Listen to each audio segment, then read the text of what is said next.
아멘. 저희가 주님의 이름으로 함께 모여 주님 앞에 있나이다. 주님만이 저희를 이끄시니 저희와 함께 하시고 저희 마음에 머무소서. 저희가 나아갈 길을 보여주시고 해야 할 일을 가르치소서. 나약한 죄인인 저희가 정의를 외면하여 혼란을 일으키지 않게 하시고 무지에 우리에 빠지지 않게 하소서. 또한 아무도 차별하지 않게 하소서. 저희가 주님 안에서 하나 되어 영원한 생명의 길을 함께 걸어가게 하시고 저희가 언제나 진리를 따르며 위로움을 찾게 하소서. 성부와 성자와 함께 영원히 친교를 이루시며 언제 어디서나 저희를 도우시는 성령께 이 모든 것을 간청하나이다. 아멘. 아멘.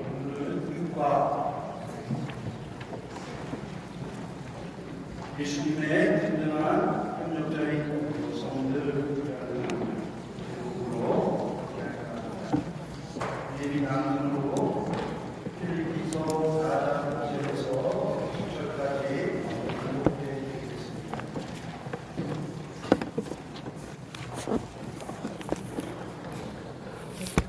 나는 애로운 오디오에게 공부하고 시집회에게 공부합니다. 주님 안에서 뜻을 같이 하십시오. 그렇습니다. 나의 진실한 동지여, 이 여자들을 도와주도록 그대에게 당부합니다. 이들은 클레멘스를 비롯하여 나의 다른 협력자들과 더불어 복음을 전하려고 나와 함께 싸운 사람들입니다. 이 모든 이들의 이름이 주님의 책에 적혀 있습니다. 주님 안에서 늘 기뻐하십시오. 거듭 말합니다. 기뻐하십시오. 여러분의 더불어 마음을 모든 사람이 알 수 있게 하십시오.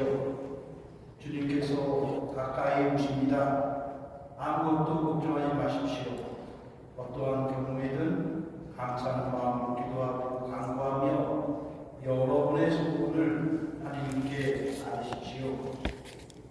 그러면 사람의 모든 이해를 뛰어넘는 하나님의 평화가 여러분 마음과 생각을 그리스도 예수님 안에서 지켜줄 것입니다. 그들의 여러분, 참된 것, 고귀한 것, 의로운 것, 정결한 것, 사랑스러운 것, 영예로운 것은 무엇이든지 덕이 된 것과 칭송받는 것은 무엇이든지 다 마음에 간직하십시오. 그리고 나에게서 배우고 듣고 온 것을 그대로 실천하십시오. 그러면 평화의 하나님께서 여러분과 함께 계실 것입니다.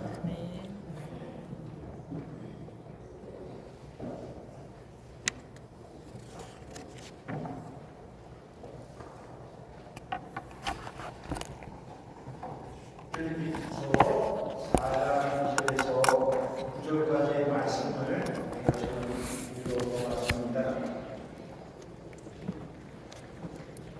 이 내용은 공동체 구조원 사이에 일시의 희생과 도덕적 헌신이 있어야 하는 주제를 가지고 있습니다. 사도 바울과 개인의 이름을 부르면서 공부한 것이 어디에 이 서가는 굉장히 특이한 걸 가지고 있습니다.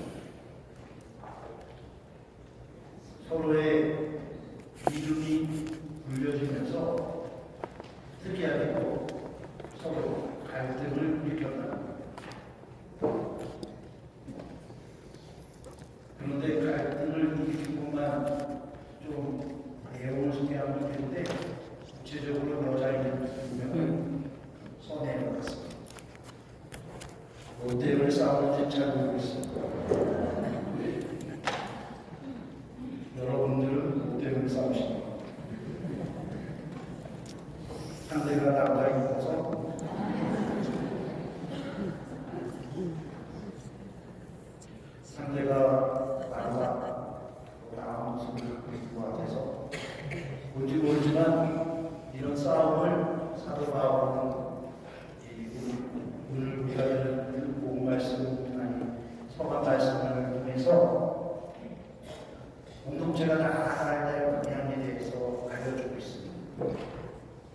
첫 번째는 기뻐하라.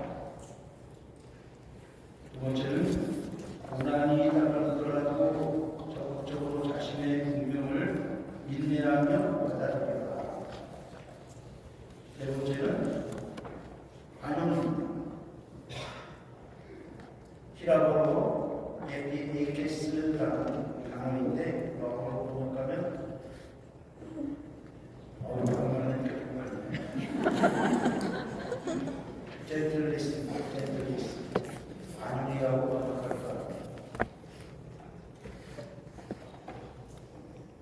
성경에서 이 안녕이라는 단어를 쓸 때에는 그리스도 예수께서 자기 백성에게 물리적으로 가까이 계시거나 시간상 가까이 계심을 확인할 때 느껴지는 것입니다.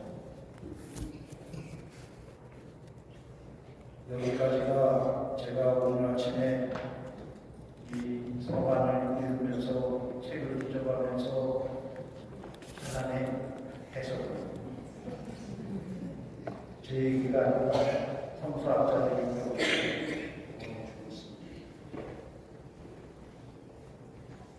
그래서 우리 공부가 같이 다시 5쪽에 나오는 내용을 함께 읽어보았습니다. 45쪽입니다. 65쪽. 죄송합니다. 제가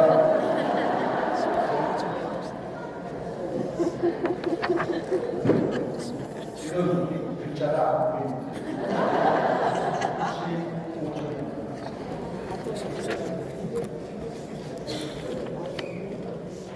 모든 대륙의 해가 여성들이 외딴 곳에서 그리고 세계적으로 문제가 많은 곳에서 예언적 변두리에서 기여하고 있음에 주목하면서 복음화의 주체 그리고 때로는 신앙의 첫 번째 양성자로서 많은 여성 평신도와 여성 수도자들이 온 세상에서 보여주는 신앙과 참여, 증거를 시사한다. 그들은 교회가 자신들 옆에 있어 주기를 요청한다. 이것은 여성들이 세례 성사로 받은 품위를 더 인정하기 위하여 그리고 교회 공동체와 사회에서 그들을 희생시키고 있는 온갖 형태의 차별과 배제와 싸우기 위하여 함께 구체적인 답을 만들어 가야 할 문제이다. 이 부분의 말씀을 한마디로 쉽게 얘기하면 교회 안에서 차별이 있고 배제가 있고 이 배제에 대해서 싸움과 배제에 대해서 어떻게 싸울 것인가 하는 내용을 가지고 있습니다. 그래서 다음 쪽을 보면 분당 공동체 안에서 여성들이 어떻게 하는 것이 나누는 것과 분당 공동체에서 봉사하면서 어떤 기록을 갖고 있는지 저희들에게 대해서 나누는 이야기로 구성되어 있습니다. 그래서 오늘 강의를 준비하면서 다른 어느 때보다도 뭘 강의해야 될지를 모르겠습니다.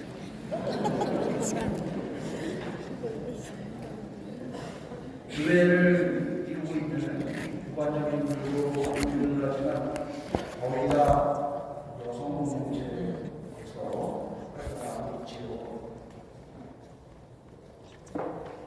그러면서 이 여성 공동체가 없으면 교회는 비충성할 텐데 이 여성 공동체들이 가지고 있는 그 힘과 또 그 힘을 잘못 썼을 때 우리들은 어떤 방향으로 나아갈지 한번 고민해 볼 필요가 있는 것 같습니다. 여러분들은 보통 문당 활동을 하면서 제일 어려운 게 무엇인가요?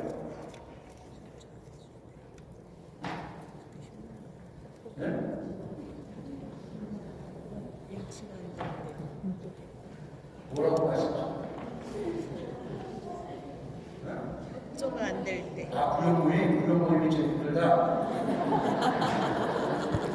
그렇죠. 구역 모임 힘들어요. 요즘 구역 모임 하는 게 힘들다고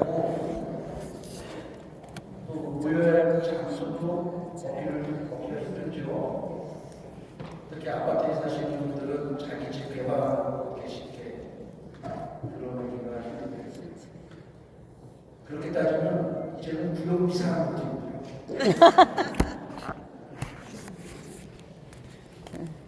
그치. 어떻게 이걸 해야 될까요? 아침까지 강의를 준비하면서 또 뭐 해야 될지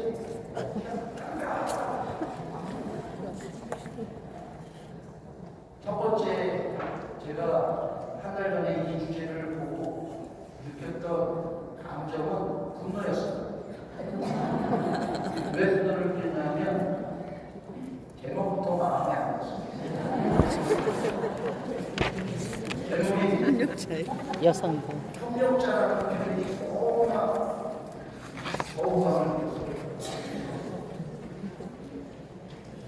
협력자? 이 책을 만든 사람은 여성의 주자다. 이런 생각이 들었어요. 주변님인데. 아직도 교회에서 여성과 남성이라는 개념을 쓰고 있는가 하는 분노. 제가 대학에 들어가서 처음으로 원서를 번역하고 올 때에도 그 당시 80년대에도 언어가 바뀌었어요. 그래서 인문학 책 안에서나 성서를 다루는 책에서나 아니면 교회 서적에서 he and she라는 썼어요.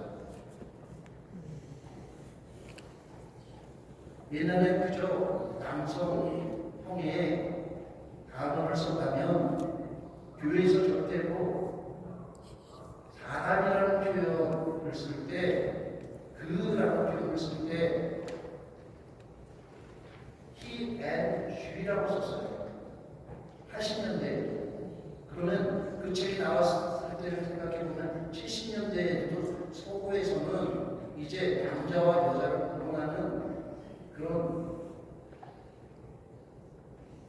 인간에 대해서 얘기해야 할 때는 벌써 구분점이 없어졌는데 아직도 한국교회에서는 협력자라고 표현합니다. 주체가 아니라는 거예요. 협력해야지.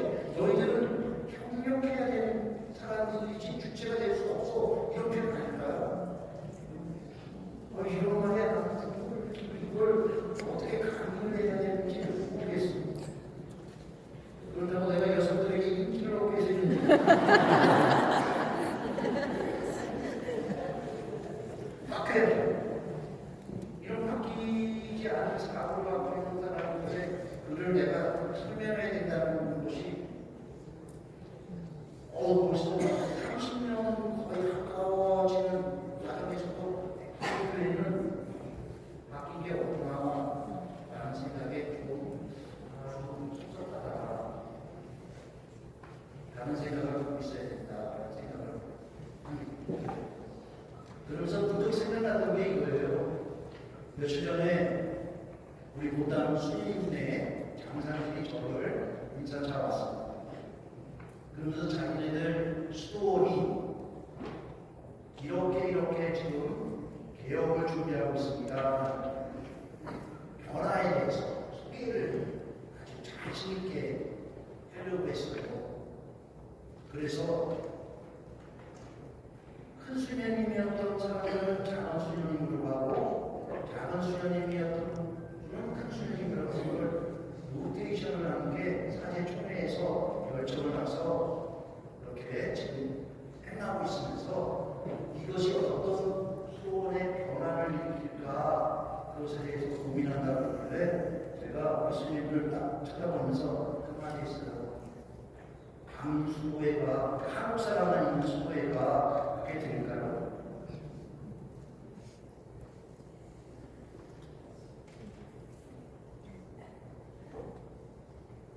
왜 제가 이런 의문을 교수님들한테 얘기를 했냐면, 큰 수녀님을 계속했던 지금 수녀들이 작은 수녀를 봤을 때, 작은 수녀를 계속했던 사람이 큰 수녀를 한국 사회에서 되게 조화롭게, 예? 위아래가 바뀌어가면서 서로가 이렇게 시어머니가 며느리가 되고 그런 수녀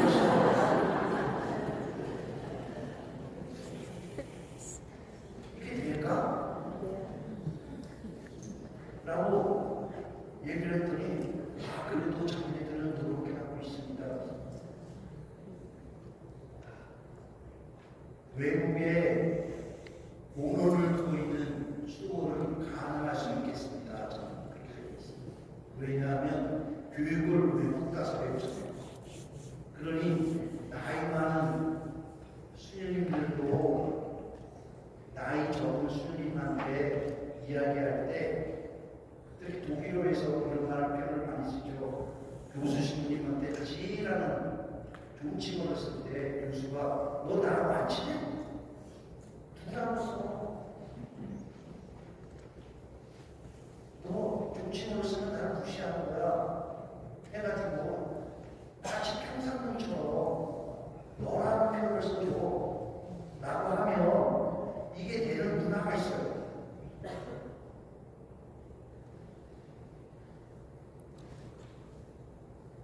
그런데 우리나라 말에는 중칭어가 있잖아요. 중칭어를 안 쓰면 어색해. 그러다 보니까 어떤 문제가 생기냐, 수도원에서 나이 어린 부문장 밑에 나이가 엄청 많은 대입반 수요가 와 있으면 매기동이요.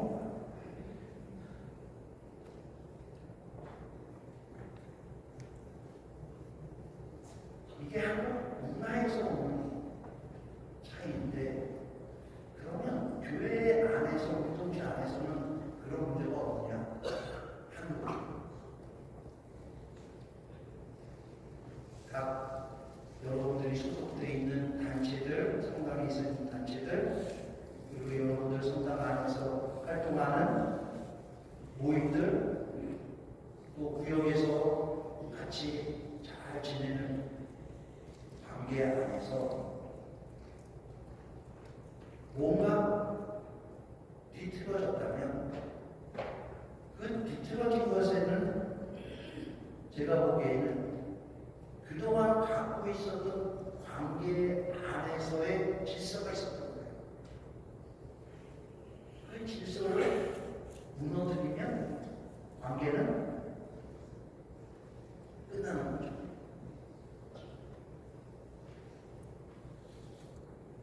제가 신학과 4학년 때 1년간 쉬게 되었어요. 그래서 군대까지 하면 7년이라는 시간을 지내다가 1년을 밖에 나와서 생활하게 되었어요. 그래서 1년 동안 밖에서 생활하다가 다시 신학교로 복학을 했어요.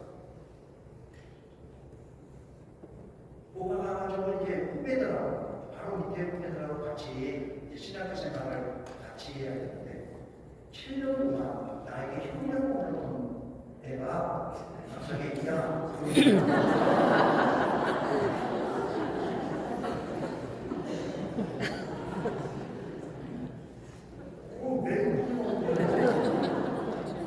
아니 1, 2년 만나서 이렇게 해서 지냈으면 내가 그래 내가 2년 돌아와가지고 이렇게 같이 다니면 된다라고 생각했는데 7년 동안 나한테 온다고 했던 애가 갑자기 야 너 하나 딱 그런데 너 하나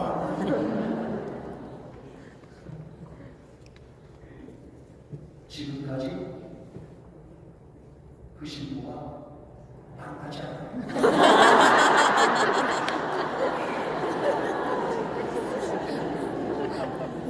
이것이 우리들의 문제 아닐까요?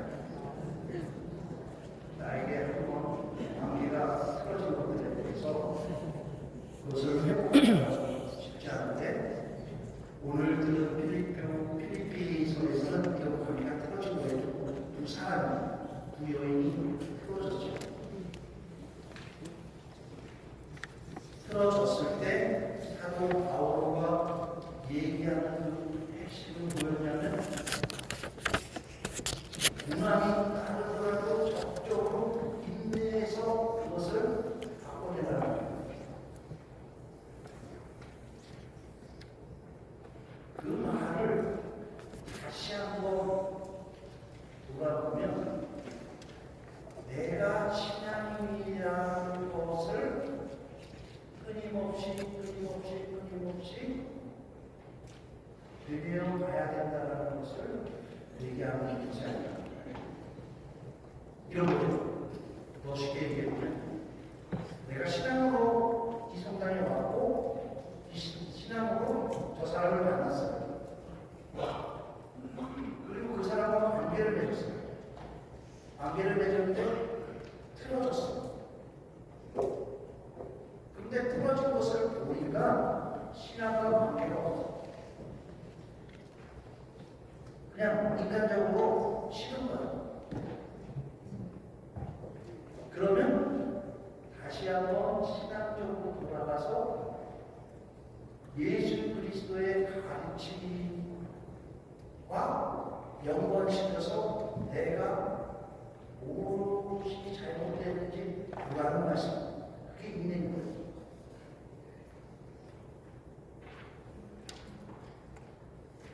그 문제에 대해서 뭐라고 할 때 가장 핵심적인 그냥 자기를 보라는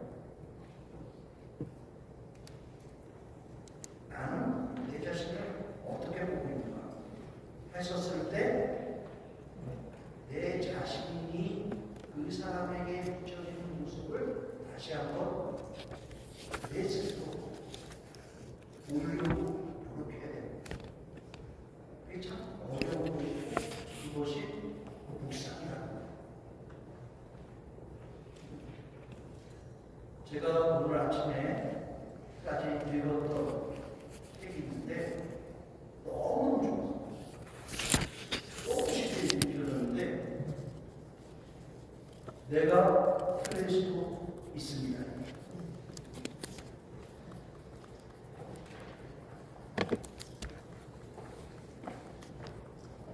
스웨덴 사람인데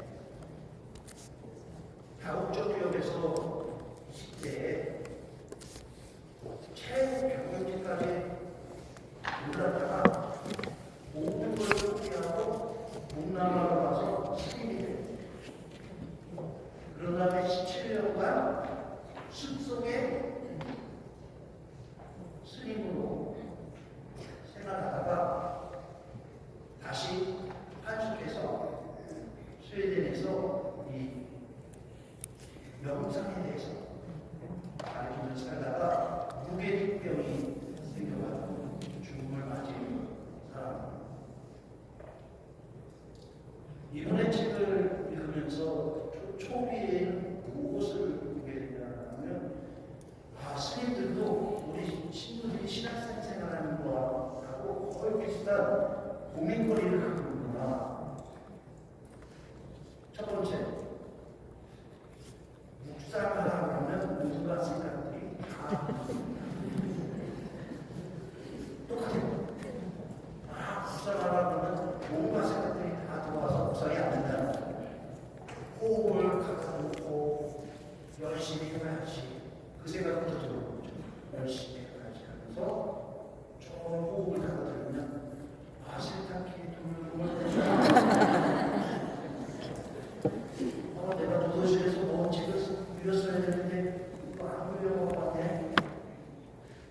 도서실 묵상 시간에 도서실이 잠길 텐데 빨리 가서 책을 빌려내. 그리고 또 옆에서 또 이렇게 하나 들어오죠. 저놈 새끼는 묵상하니까 왜 꿀을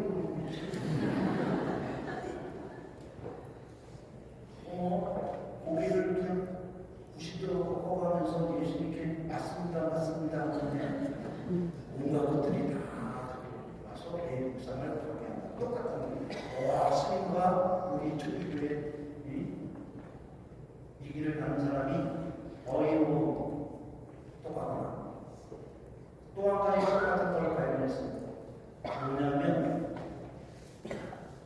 두 명이 사는데 자꾸 바꿔준다.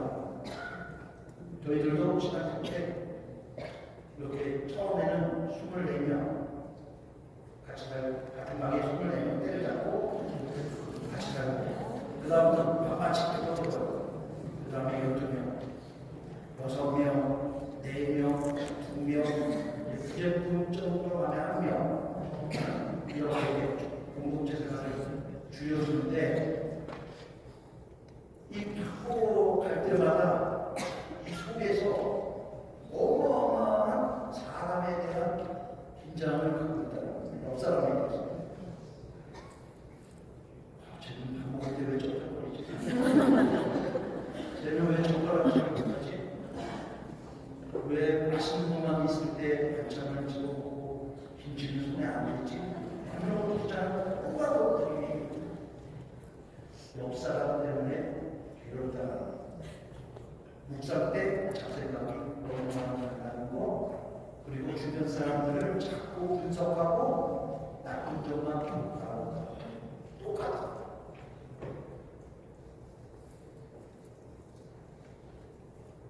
그래서 이 책을 읽어가면서 공감하고 하면서 제일 공감이 이 사람이 17년 동안 나와서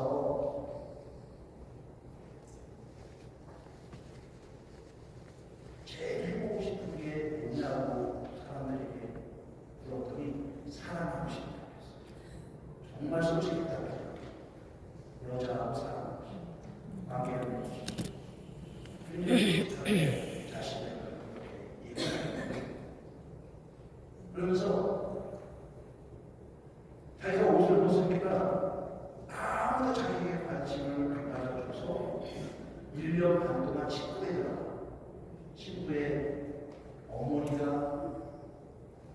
빌려준 빌라 같은 데에서 숨어집니다.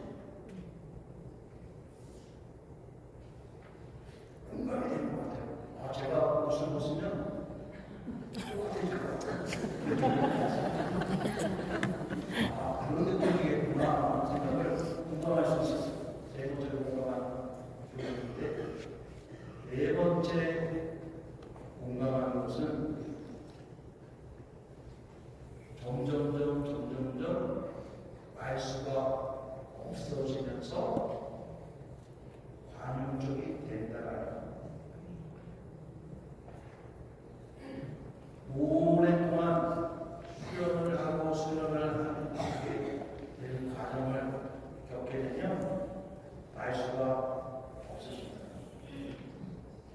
그리고 옆 사람에 대해서 관대해지는 것은 왜 그럴까? 이 책에서는 자리를 들어가 볼 수 있습니다. 예전에는 옆 사람이 잘못해서 내가 이렇게 됐다고 생각하는데 그 사람도 이 시도생활을 하면서 나 때문에 자기가 이렇게 됐다고 처음에 시작한다. 그 생각해보니까 시작할 때 항상 그만이 옆 사람 때문에 내가 이렇게 힘들어한다고 생각해요.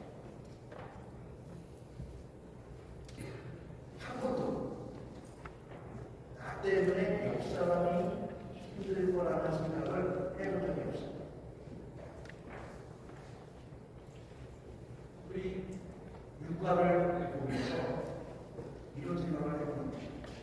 아, 나 때문에 옆 사람이 힘들어지고 관계가 틀어지는 건 없었을까 하는 거죠.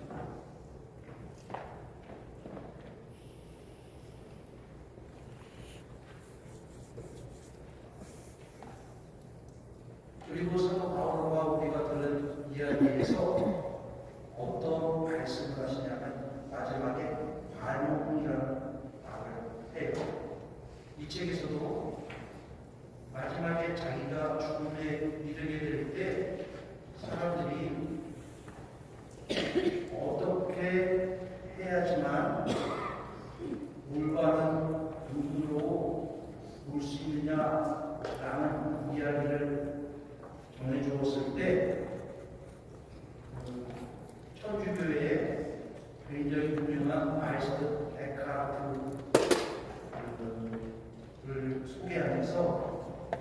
에크하르트가 말했던 내용을 너가 지금 보고 있는 것을 너가 섬기는 주인이 보고 있다고 생각하면 평온해진다. 관용이 베풀어진다. 그 얘기를 풀어보면 내가 지금 여러분들을 보고 있는데 이 보고 있는 것이 내 주인이 예수 그리스도가 보듯이 보려고 할 때 하느님을 지적할 수 있다는 것입니다. 그런데 항상 우리들의 생각은 내 기준이죠. 옆 사람도 자기 기준이겠죠. 그 내 기준이라는 건 뭘까요? 내가 태어났고 우리 엄마 품에서 자랐고 우리 집안에서 있는 풍속대로 소화하고 사회에서 학교 선생님들에게 배워왔고 또 대학까지 마치고 그리고 사회에 나갔고 그래서 사회 사람들과 만나면서 형성된 내 자신이 있을 것이고 그리고 결혼생활 아이를 낳고 하면서 내가 있어요. 그러면서 내 생각이 있고 내 철학이 있고 내가 바라보는 것이 있어요. 옆 사람도 똑같다는 거예요. 나와 다른 가정 안에서 자랐고 다른 생각을 하면서 컸어요. 그런데 우리들의 판단은 뭐예요? 내 판단이 옳다라고 자꾸 생각하면서 그 사람을 바라보는 거예요. 바라보니까 어떤 마음이 생기냐면 계속해서 내 안에 걸리는 게 있어요. 한번 걸리게 되면 벗어나기가 힘들어요. 제가 분당이사를 하면서 지금 그 걸리는 것 때문에 굉장히 고민스러워요. 어떻게 걸리냐면 항상 모험들이 들어오는 아이가 있어요.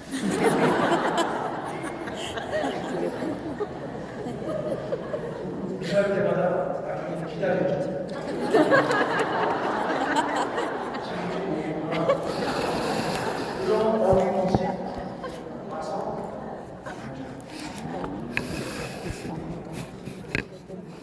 처음에는 장난식으로와 친구에게와 슬슬 짜증나. 그러면서 말을 해야 될까? 이런 두려움이 있어요.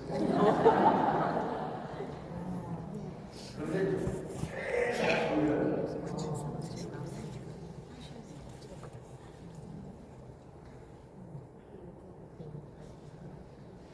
제 자신과 실험하고 있습니다. 걸리는 걸 어쩔 수 없어요. 걸리는 걸 어쩔 수 없어요. 그래서 이런 일을 무슨 내가 일이 있어서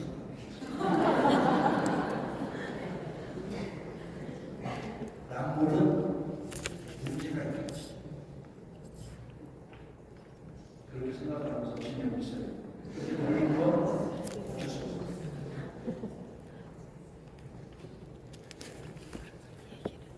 그렇듯 우리들은 각자의 공부로 판단하죠. 그리고 그것이 법으로 넘어진 것을 갖고 있어요.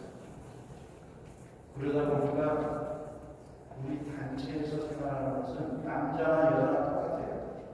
그래서 여성이 협력자라는 말이 너무 싫어요. 우리들이 표현해야죠. 우리들이 왜 걸려서 서로 분열을 일으킬까? 그것으로 여러분들도 이 얘기를 나눠봤으면 좋겠어요. 나는 그 때문에 걸려서 자꾸 그것에 대해서 신경 쓰게 되었는지 또 신경 쓰이는 것이 왜 헤어지게 되었는지 그 헤어지는 것이 공동체에 어떤 일이 있었는지 안내가 있었는지 나는 솔직하게 나는 원래 솔직해요. 나는 한 번도 이런 사람들 있잖아.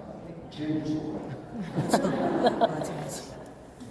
자기는 항상 솔직하게 얘기해. 그 말도 솔직하지 않아. 근데 말하다가 나는 태어나면서부터 거짓말을 하는 것도 아니고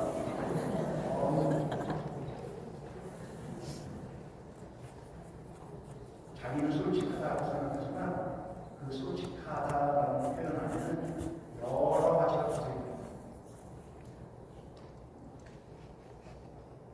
너무 솔직해서 그 사람의 잘못에 대해서 지적하지만 그 지적한다는 건 내 안에 걸려 넘어지는 걸 지적하는 거예요. 자기 자신을 지적하는 사람들이 남을 비판하는 이유가 뭘까? 신학생 때 굉장히 고민했어요. 왜 저 사람이 싫을까? 왜 저 사람이 싫을까? 고민했을 때 제가 그 인도의 예수의 신부님이 갑자기 까먹었는데 그 신부님이 깨어나십시오라는 책을 썼어요. 그 깨어나십시오라는 책에 뭐가 나오냐면 수자 한 명이 여성 수자 한 명이 문당에 굉장히 말썽을 냈어요. 근데 피정을 했어요. 문당이 화로서 우리 주님 피정을 너무 좋아요. 근데 이게 한 달이 되니까 스님이 돌아올 때 되니까 문당이 기대하기 시작해요. 돌아올 때 됐어. 그래서 그 스님이 돌아와서 너무 피곤 좋아. 나 말이 안 돼. 그러면서 갑자기 하나도 못하고 하면서 이렇게 운동을 해요. 며칠 지나냐? 원래의 모습.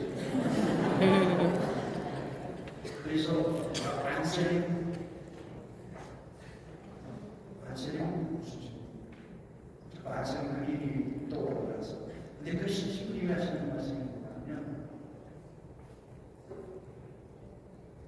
저와 같이 이제와 항상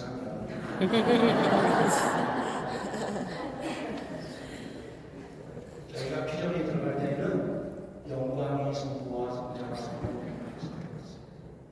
나올 때에는 저와 같이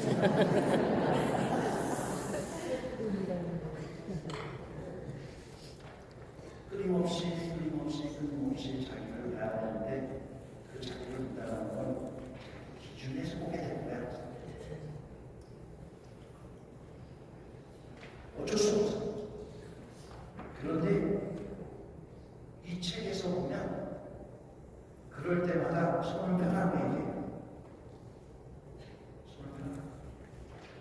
제가 주장을 하고 싶은지 자꾸 손을 펴. 그래서 생각이 문득 들 때마다 이런 문장을 한 번씩 해보는 거예요. 내가 못 잡으려고. 이것도 이 천주교의 신분이 이 사람이 스스로 강조하고 거의 비슷한 겁니다. 왜?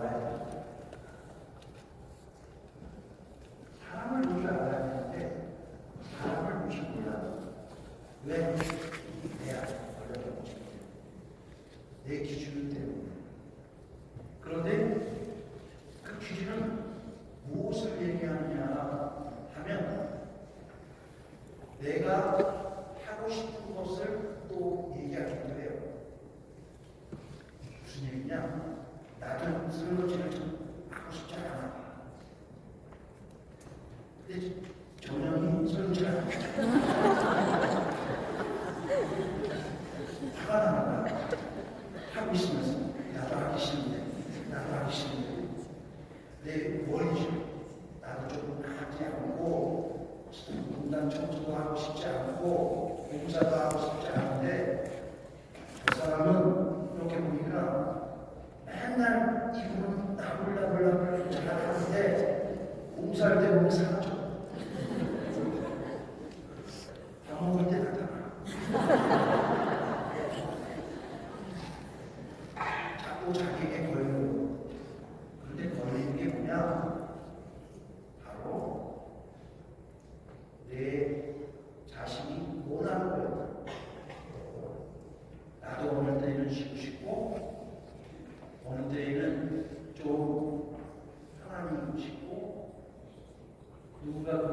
저기 나좀 가서 쉬어. 내가 앞에 이런 걸 바라는데 항상 걔는 쉬고 항상 나는 일하는 것 같아서 그게 걸려는 거죠. 우리 신부들 또 수녀님들 이런 거 경험하는 사람이 있을 거라고 생각해요. 항상 문제 있는 분담만 가요.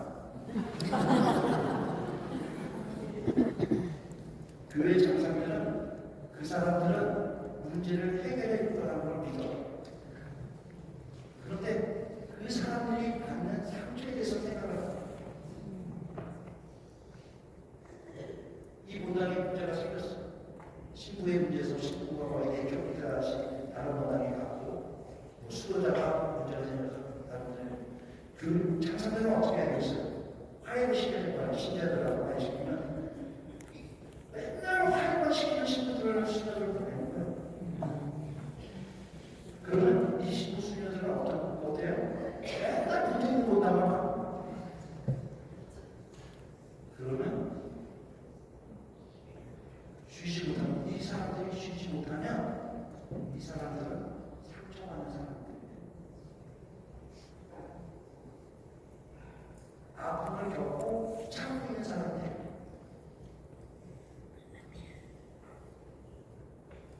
그런데 장사들은 어떻게 하는 문제를 풀고 싶은 거죠. 해결해 주고 싶은 거예요. 그 사람이 잘하고 있으니까, 잘 풀어주니까. 우리들 단체는 그렇지 않아요. 항상 저 사람이 풀어줘야 돼요. 근데 그 사람이 상처받고 있다는 걸 받아들이지는 않아요. 그 사람이 아파하고 있다는 것도 좀 이해하고 인정하고 싶은 거죠.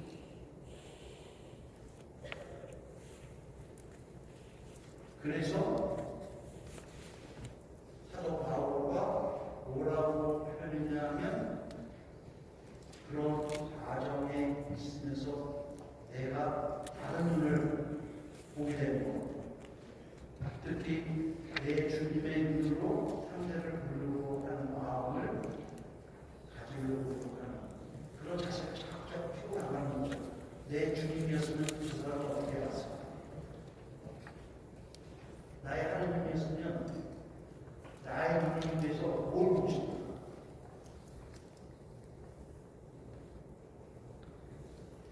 그 눈을 자꾸 의식하면서 보려고 할 때 뭐가 생긴다? 반응이 생긴다는 거예요. 나의 마지막에 반응적 행동을 해주십시오. 또 싸우고 있는 사람들은 반응을 해주십시오 라고 이야기하는 것입니다. 그래서 오늘 묵상 연습을 해야 되는데 시간이 그래서 제가 이나시오 성인이 40일 동안 묵상을 하면서 이나시오 묵상법이라는 것을 이렇게 우리들에게 전해주고 예수했고 이렇게 이나시오 묵상법을 장르를 입대할 때 그리고 마지막 서원할 때 피정할 때 이나시오 묵상법을 하는데 이것이 끝나고 일상으로 돌아갈 때 이나시오 성님께서 르요라의 이나시오 성님께서 말씀하신 게 있어요. 너희들 의식순창을 해야 한다.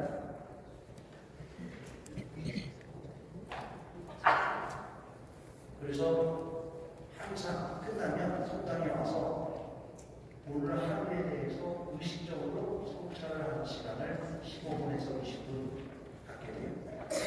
오늘은 묵상을 하는 방법보다는 의식 성찰을 하는 방법을 좀 더 여러분들에게 소개해주고 그 소개하는 것을 우리 7월달 쉬게 돼요. 그죠? I'm happy.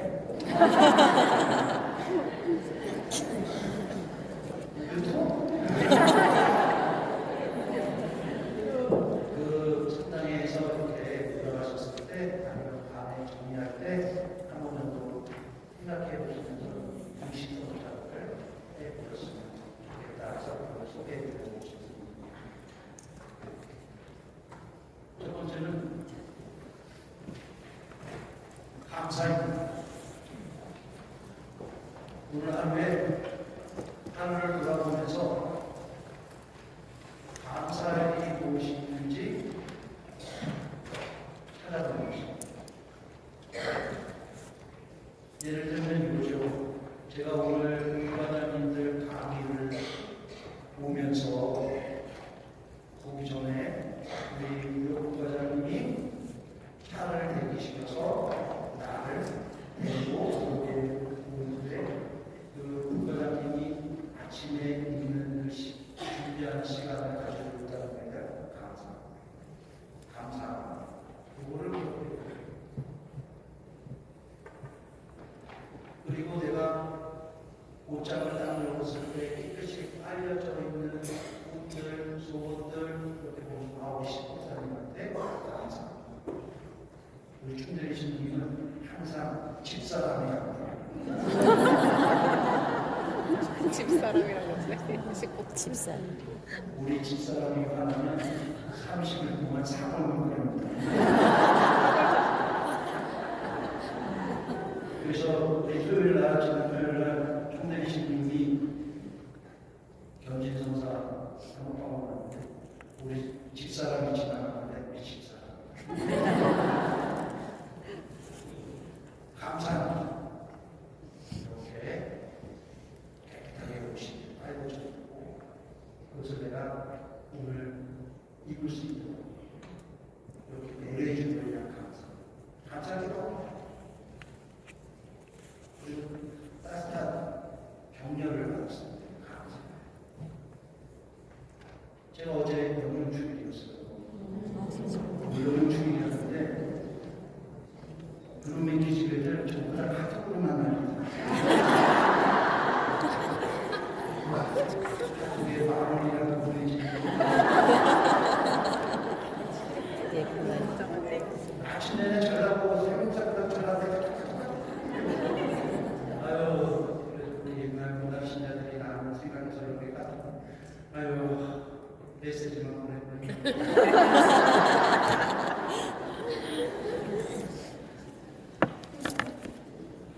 그래서 여기 보다가 커피 2잔 보내는.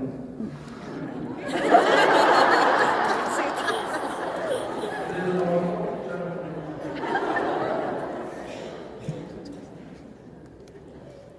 감사합니다. 두 번째는 반성합니다. 반성은 뭐냐? 어느 때 하나님의 존재를 느꼈는지, 어디에서 하나님의 행위에 가까워지고 멀어졌는지 반성합니다. 아, 이것은 내가 하나님과 아주 가까이 있을 때 하는 거구나. 하나님과 아주 멀어졌을 때 하는 거구나. 이것을 체크해 보는 것입니다.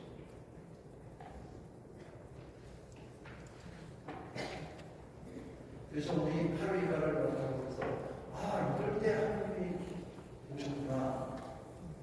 저 오늘 여기에 오기 전에 아침에 밖에 보는데 창문을 참 열었는데 너무 예쁜 거예요. 그래서 하나님 참 이쁜데 하나님이 그렇게 본 하루를 나에게 가까이 계십니다.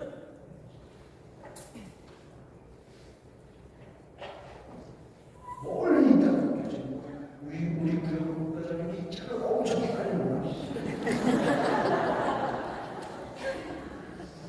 무서워서 죽는 줄 알았어요.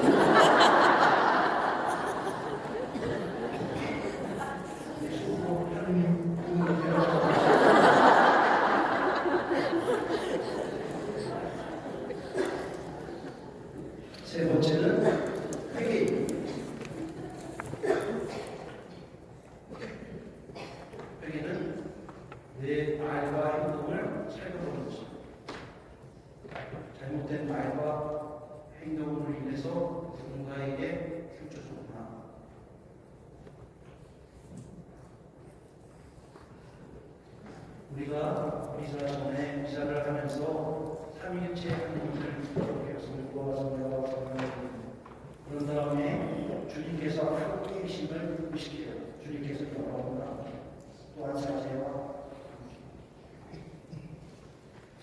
그 다음에 제일 먼저 하는 게 고백의 기도, 우리 죄를 반성해요. 그러면서 우리 교회의 가장 큰 특징이 나와요. 하나님과 형제들에게 죄를 지었다. 내가 잘못한 행동을 하면 하나님이 가장 마음이 아픈 거예요. 그리고 나의 행동 때문에 형제들이 상처를 입었다는 왜 여행을 한다고 가보세요. 여행을 하는데 한국 사람이라는 건 뻔해요. 그럼 그 개인에 대해서 얘기할까요? 저 한국 사람 대표성을 합니다. 그래서 우리가 세례를 받았으면 우리 형제가 됩니다. 형제가 되었으면 내 형제의 내 행동이 형제들에게 잘못한 것으로 이야기되는 나의 행동이 저 사람과 같이 묶여버립니다. 그래서 하나님과 형제들에게 고백하는 내 탓이 남의 탓이 아니라 그런 다음에 내야 막심한 꼴과 나의 아주 나처럼 막심인데 막심한 가장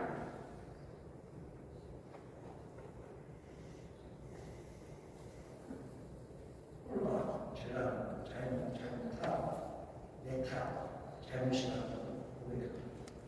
그럼 상징적으로 가슴을 치입니다. 그러면서 회개하죠. 회개가 미사의 시작이에요. 그런 다음에 회개를 받아줬다는 의미로 말씀을 들을 준비를 합니다. 그런 다음에 네 번째로 회개를 했다면 용서하는 것입니다. 하나님이 나를 용서해 줬듯이 내가 오늘 상처받게 하고 상처를 주고 상처된 사람을 용서하고 그 과정을 다 겪고 난 다음에 은총을 청합니다. 아, 내일은 이것이 반복되지 않고 은총을 청합니다. 5가지입니다. 그래서 첫 번째는 감사, 두 번째는 반성, 세 번째는 회개, 네 번째는 용서, 다섯 번째는 은총. 요거를 하루에 15분 여러분들 시간이 날 때 그리고 중요한 것은 영적 노트를 만들어서 이게 뭐 하루에 3줄, 4줄 써오는 굉장히 중요해요. 그러면 확실하게 변화가 어떻게 내 일상을 살고 있는지 보게 됩니다. 그 전에 우리는 자꾸 호흡을 하려고 했어요. 호흡. 냅시라고. 히브리어로 냅시. 하나님이 호흡하고 사람을 만들 때 부러진 수분이 아담에게 지금은 만들자 아담을 그런 다음에 지금에서 완성되지 않아요. 하나님의 영을 넣어주는 거, 하나님의 숨결을 넣어주는 거, 하나님의 바람을 넣어주는 거. 그래서 태초에 하나님께서 세상을 창조하실 때 혼돈 상태에 있었어요. 그걸 카오스라고 해요. 혼돈 상태에 있었을 때 하나님께서 바람이 일듯이 움직이시죠. 바람이 이때 사용된 단어가 냅시. 그 바람이 인간을 만들 때 불어넣어줘요. 그러면 우리들은 하나님과 함께하는 존재가 돼요. 그것을 다시 한번 느낄 수 있는 것이 그리스도의 성체예요. 물질적으로 하나님의 숨이 들어오는 것을 느낄 수 있는 가장 확실한 게 영성체. 그래서 그분이 나에게 들어왔다는 걸 의식하게 됐어요. 그래서 그분과 함께 매일 걷고 있는 사람들이에요. 그것을 의식하기 때문에 의식 성찰이라는 거예요. 하나님의 숨이 들어왔고 하나님의 숨이 내 안의 것을 밖으로 빼주셨다. 그래서 항상 기도를 시작할 때 숨을 가난 있는 연습해야 해요. 이는 우리 유교뿐 아니라 불교에서도 마찬가지입니다. 명상을 할 때 가장 중요한 핵심을 호흡을 있습니다. 호흡이 오르지 않으면 기도가 잘 안 돼요. 그 다음에 자세를 바르게 하는 자기의 기도하는 자세가 있어요. 그래서 불교에서는 기도할 때는 감자가 합니다.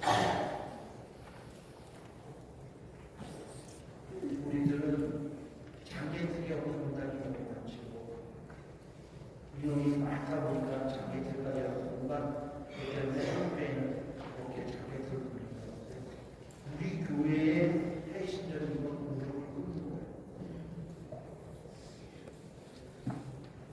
하나님 앞에 무릎을 꿇는다는 것은 내 존재를 기억하고 인지하다는 하나님이 하신다는 것 스스로 이렇게 고백합니다. 그래서 서양 사람들을 또 우리 어렸을 때부터 성당 다니는 사람 다 알고 성당 들어오는 성수를 짓고 무릎을 꿇었어요. 오른쪽을 꿇을 때가 있고 왼쪽을 꿇을 때가 있어요. 그거 아세요? 몰라요.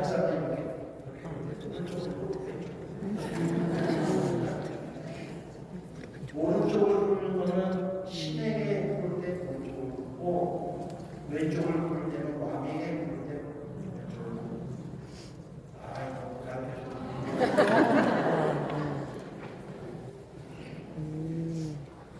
그래서 자꾸 내 안의 것을 이렇게 살피고 의식적으로 노력할 때 내가 보잖아요. 내가 보면 타인이 굉장히 사랑스럽죠. 왜 사랑스러우시냐면 내가 용서받고 가진 사람 때문에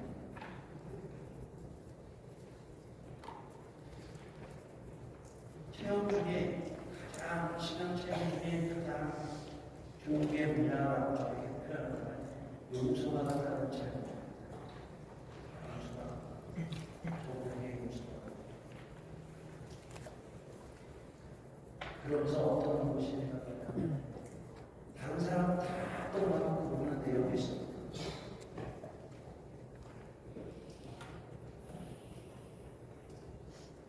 내 잘못을 다 지켜보면서도 아버지처럼 아무 말 없이 옆에 계셔. 그렇죠? 세상을 다르게 보게 해줘. 그래서 토마스 머튼이 자기가 하나님을 체험하는 거의 비슷하게 표현하면서 그냥 공장에서 사람들을 만나는데 정말 일상을 살고 있는 그 사람들을 하게 보여요. 그 사람들한테 달려가서 껴안고 싶었다.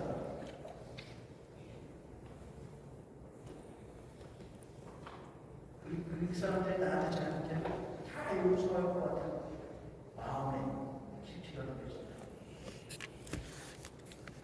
우리가 이거 하고 살았어? 이거 하고 상처받는 거야? 이거 하고 우리가 이렇게 이 단체가 지지고 있었던 거야? 미안한 생각이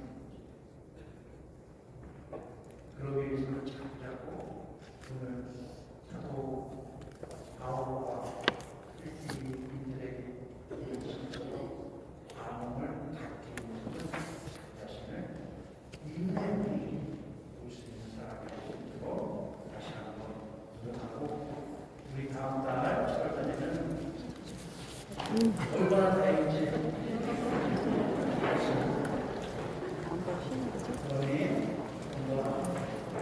여러분이 잘 보시고 8월 말에 제가 아니기를 다시 한번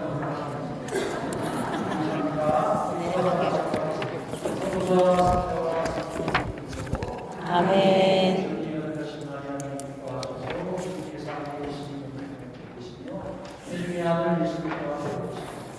천주의 성모 마리아님, 이제와 저희 죽을 때 저희 죄인을 위하여 부르소서. 아멘.